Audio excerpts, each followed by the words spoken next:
Welcome to POSTCAST. The Utah Jazz win their 8th of their last 9 with a blowout win of the Detroit Pistons, all done in the second half. After trailing by 1 at the half, the Jazz win at 104-81. We're here to talk about it on POSTCAST. POSTCAST is brought to you by the store at 6200 South and 20th East, where in the old days you got to see young bowler jacks help elderly people out to their car with their groceries. Yeah. And you can also stop by the Gateway Edition at right by the Children's Museum. The Jazz win it tonight by the final score of 104-81. Ron Boone, what are your thoughts? My thoughts is the zone and the effect that it's having on some teams right now and the effect that it had on the Jazz, especially in that first half. Only 11 three-point shot attempts. They ended up getting, 15 in the second half, which tells me that they're finding a way to solve something like the zone. So I was impressed with the way the Jazz were able to solve it and get it done in the second half. Well, the Jazz did. There was a bizarre zone defense, frankly. It was very spread out, and it was kind of a new age zone in the sense that its objective was to take away the threes and then have Drummond at the rim, and it allowed you to get into the mid-range without any difficulty at all. But then the Jazz figured out a way really to leave Andre Drummond in no man's land where he either had to go to the ball handler or go to Gobert. Yeah, and that really made the difference. You have to, Quinn's very smart, and he has some pretty good people around him as far as his assistant coaches are concerned, and they just figured it out. And once you get into the locker room in halftime, you get to put it on paper, on the board, where players can see, through video and all that kind of things. Now you get to the point where you understand and you get the job done. Excellent job shooting the basketball, a couple of transition threes early in that third quarter, and everything fell into place. Andy Hermida is one of our long time on with us every night, follows us and kind of speaks our language, says, feels like Clarkson has given us 240 minutes of basketball. And he does. The point is, we just were not getting 240 minutes is 48 times 5. Yeah. We were not getting 48 minutes out of every position.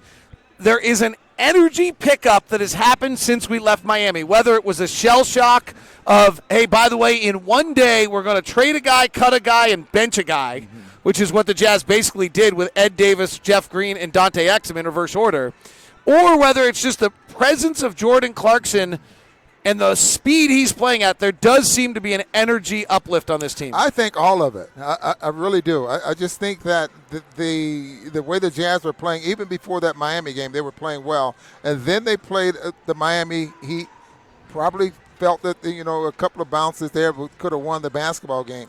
And then Jordan comes here, and he has that player coming off the bench that we've talked about all season long. We didn't have that guy that could come in and have a big night or just make some things happen out there on the floor. And Quinn they've really found something. He comes in, he's thinking shoot the basketball. Now, questionable, I don't know about his defense. We got to, obviously he's going to fit in with that because Quinn is very good at putting together a team defense. I was talking to a scout in the NBA about Clarkson. I always have great respect for the scouts in this league and love to talk with them about players because these guys' job is they go out and watch literally games every night around the league, and they know every player except for the guys on their own team. So if you're like talking to a Minnesota Timberwolves scout, ask him about any team but Minnesota, he watches everyone else.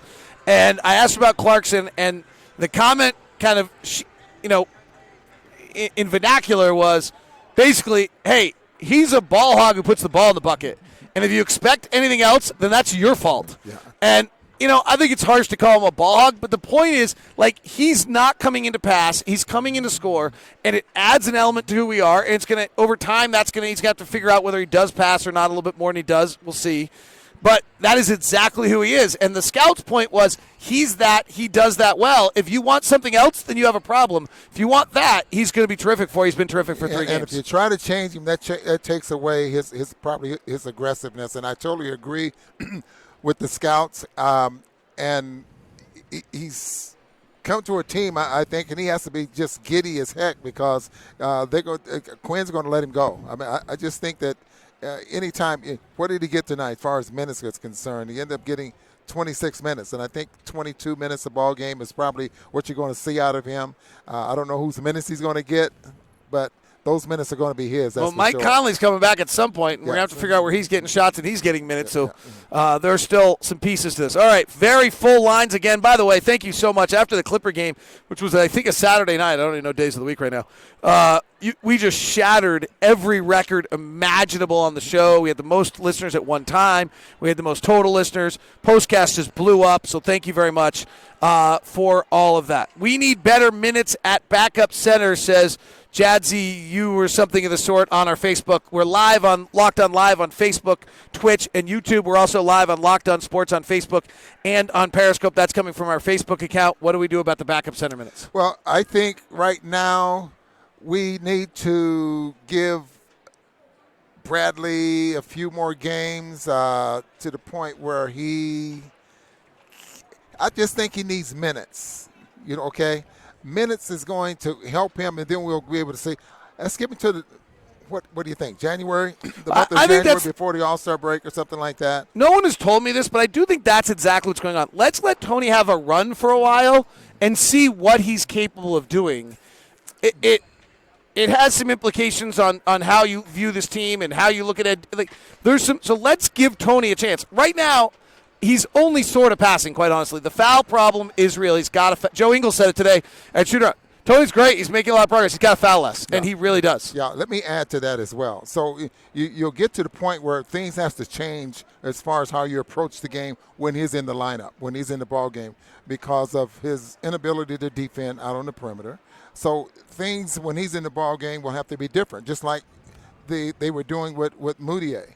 Things were different when he was in the ball game as far as offensively. I just think if they got to give him a shot, and then you'll know. So I think maybe this next month, January, and see what's happening. Final thing on this one before we kind of wrap this one up quickly, I think that's most important that we got to talk about. There was a little personal battle going on between Rudy Gobert and Andre Drummond that made a fairly boring night interesting. What were your thoughts on that battle? I enjoyed it because Rudy didn't back down. I mean, they were slapping each other in the face, blocking shots, and Rudy accepts the challenge. You know what he's like when it comes to accepting challenges, especially with guys that are like Drummond leads the league in rebounding. Rudy's third. Does Rudy want to lead the league in rebounding? So, that challenge is definitely there. There might have been a little moment of bonding tonight. We don't know entirely, but I'm going to share the facts. You decide what you think of them. On about the fourth play of the game, Andre Drummond was running up the floor. Royce O'Neal kind of cut in front of him. Andre Drummond took a forearm in the back of Royce O'Neal and just blasted him. The ball was 30 feet ahead. The next time down, going for a rebound, Rudy Gobert's elbow hit Andre Drummond in the face. You decide on your own whether that was a coincidence or not. Protect your teammate, baby. But if it was protect your teammate, it was kind of cool. That is Postcast. Have a great night.